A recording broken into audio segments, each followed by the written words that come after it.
All right, so let's start with a big story that we are tracking on WION at this hour. The much anticipated verdict of the United Nations top court is out. And it says, in no uncertain terms, that Israel must prevent genocidal acts in the Gaza Strip against the Palestinians and must facilitate the urgently needed humanitarian aid into the besieged Palestinian territory.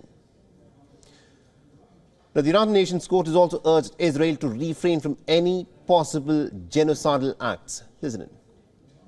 The court is also of the view that Israel must take measures within its power to prevent and punish the direct and public incitement to commit genocide in relation to the members of the Palestinian group in the Gaza Strip. I'm standing in front of the Peace Palace in The Hague, where today the International Court of Justice ruled on the provisional measures for the case of genocide brought by South Africa against Israel. The crowd cheered for when Judge Donoghue said that the court has jurisdiction on the case, and so also that there is a plausible risk of genocide happening in Gaza against Palestinians.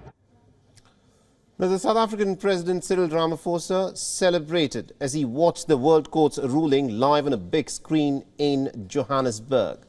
Remember, it is South Africa, of all the nations, that has dragged the State of Israel to the International Court of Justice on charges that it is committing the genocide of the Palestinians in its offensive in the Gaza Strip.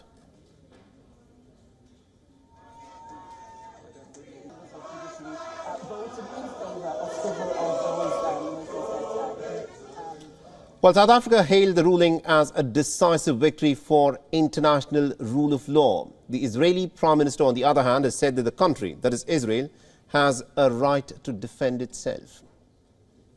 Israel's commitment to international law is unwavering.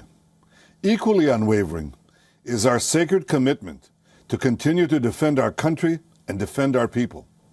Like every country, Israel has an inherent right to defend itself. The vile attempt to deny Israel this fundamental right is blatant discrimination against the Jewish state, and it was justly rejected. Now, this comes amidst the growing chorus of international voices who are expressing some very serious concern for the civilian population of the Palestinians in Khan Yunis, the main cities in Gaza's southern part, and also elsewhere in the besieged enclave. Now, these images released by Israel show its blistering assault in the Gaza Strip. And according to Hamas, refugee camps and public facilities across Khan Yunis at this moment are being bombarded by the Israelis. Snipers are said to be shooting at Palestinians who are leaving the Al-Amal hospital.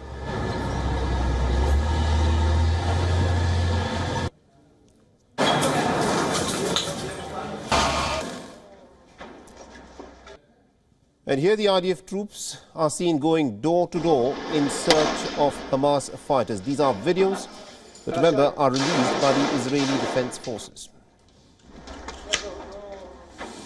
And this is another video that shows the Israeli tanks and heavy armored troops pressing on the growing concerns that are growing for the civilians who are trapped in the fighting in the Khan Yunis area.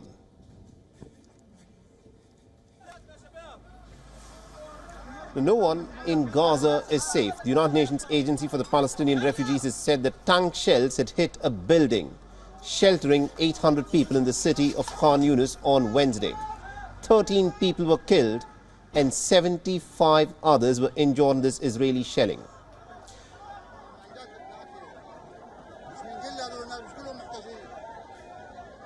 And take a look at these scenes of absolute desperation where thousands of Palestinians have crowded around a truck that is said to have been delivering aid in Gaza City's Zaytun district.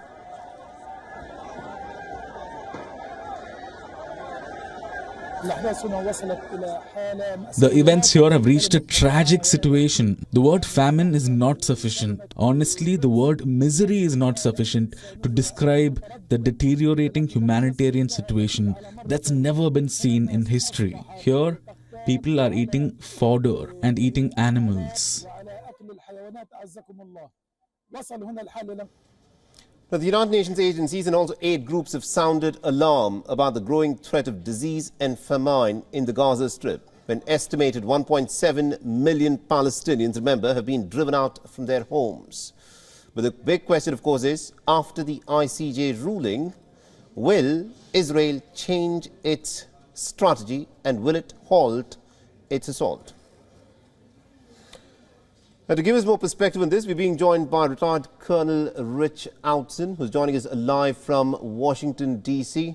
Now, Colonel Outzen had served in the United States Department of State as both a military and also as a civilian advisor. Now, Colonel Outzen, thank you very much indeed, sir, for taking time out and speaking to us here and beyond. Let me begin by asking you this. You know, the much anticipated interim order by the International Court of Justice is out, where the court in no uncertain terms has said that Israel must do all it can to ensure that genocide is not committed. Do you think Israel will now change its strategy? Will we see the Israeli offensive losing a bit of its intensity, or will Israel continue to do the same as what it has been doing for all these days? Well, Mohammed, it's good to be with you. Thank you for having me. You know, it's an interesting and a curious ruling in a sense, because both South Africa that launched the case and Israel are sort of claiming a vindication or victory from this initial decision. On the one hand, Israel says, well, they didn't order us to stop, which is true. For that reason, I don't think they will stop, because all the statements from Israeli political and military leaders indicate that their goals include further reducing the control in southern Gaza of Hamas. That means their military infrastructure, their tunnels and whatnot, to the level that they've done in the northern part of Gaza.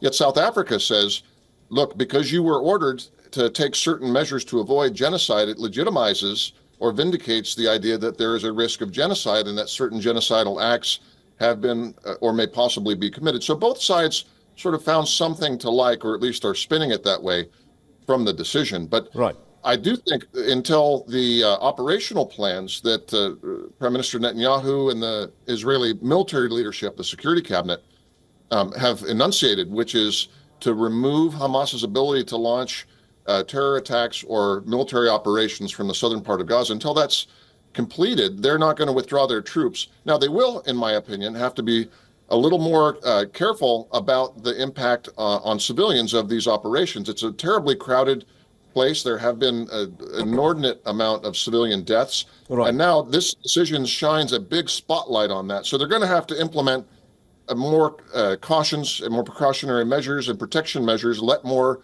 humanitarian aid in, but I don't think they'll stop. All right, interesting observations. But let me also read out to you what the South African Foreign Minister, Naledi Pandor, has said.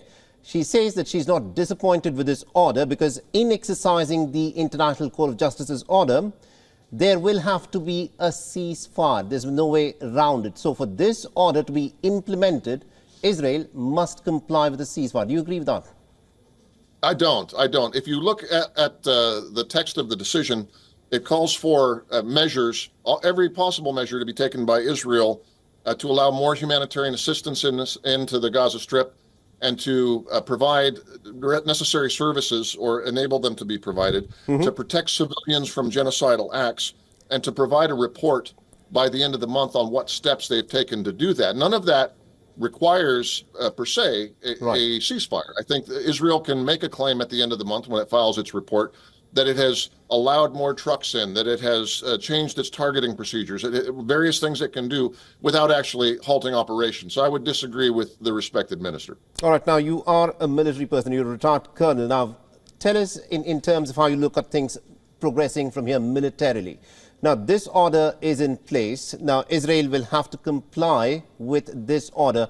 But do you expect the intensity of the war and also what is happening to the civilians in the Palestinian enclave, do you think there is going to be a change in the Israeli military tactics? Because so far, 26,000 Palestinians have been killed, and that includes more than 11,000 Palestinian children. Well, as a military person, these are numbers that make me deeply, deeply uncomfortable. First of all, I don't know any military person who savors the idea of military operations in urban terrain and in crowded places.